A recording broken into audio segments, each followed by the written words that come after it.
نحمدہ ونسلم ونصلی علی رسولہ الکریم بسم اللہ الرحمن الرحیم۔ 17 رمضان مبارک تاریخ اسلام کی اس عظیم الشان اور خوش نصیب ترین خاتون کا یوم وصال، جو خود ام المؤمنین، والد خلیفۃ المسلمین اور شوہر خاتم النبیین جبرائیل امی جن کو سلام کرے، اور اللہ تبارک و تعالی جن کے بستر میں قرآن کریم کو نازل فرمائے۔ نام عائشہ، لقب صدیقہ، حضور علیہ السلام محبت سے حمیرہ کہہ کر بلاتے تھے رضی اللہ تعالی عنہا۔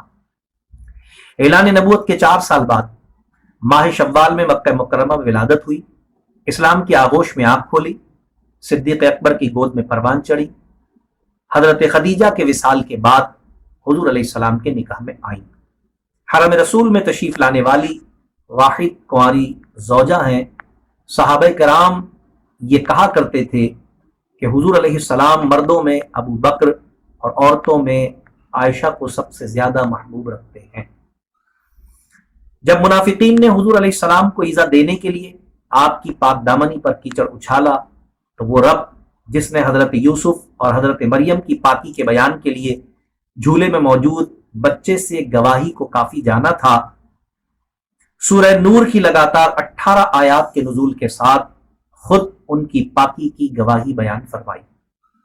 ایسی بہادر کہ 10 یا 11 برس کی عمر میں غزوہ احد میں بھرپور خدمات سر انجام دیں، اتنی ذہین کہ بہت چھوٹی عمر کی باتیں آپ کو یاد تھیں، اور حضور علیہ السلام آپ کے متعلق فرماتے تھے کہ عائشہ سے دین کے احکام سیکھو۔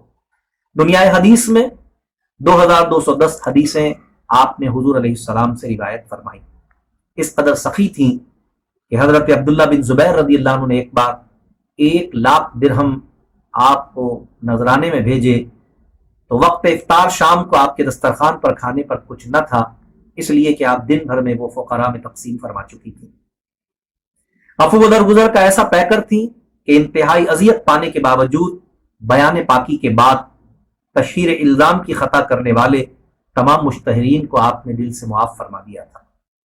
عابدہ، زاہدہ، طیبہ، طاہرہ، خوشبختی کا یہ عالم کہ نہ صرف حضور علیہ السلام نے وقت وصال جو آخری بار مسواک کی وہ آپ نے اپنے منہ سے چبا کر حضور کو پیش کی تھی، بلکہ حضور علیہ السلام نے وصال ہی آپ کی گود میں فرمایا، یہاں تک کہ رب کائنات نے آپ ہی کے حجرے کو تا قیام قیامت حضور علیہ السلام کی آرام گاہ بنا دیا۔ 63 سال کی عمر میں مدینہ منورہ میں وصال فرمایا۔ حضرت ابو ہریرہ نے آپ کی نماز جنازہ پڑھائی، جنت البقیع میں آپ کو دفن کیا گیا۔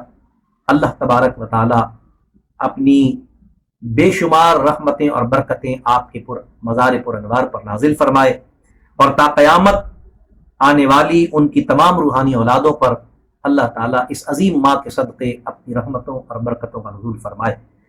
امام اہل سنت امام احمد رضا ارشاد فرماتے ہیں، بنت صدیق آرام جان نبی، اس حریم براعت پہ لاکھوں سلام، یعنی ہے سورہ نور جن کی گواہ، ان کی پر نور صورت پہ لاکھوں سلام۔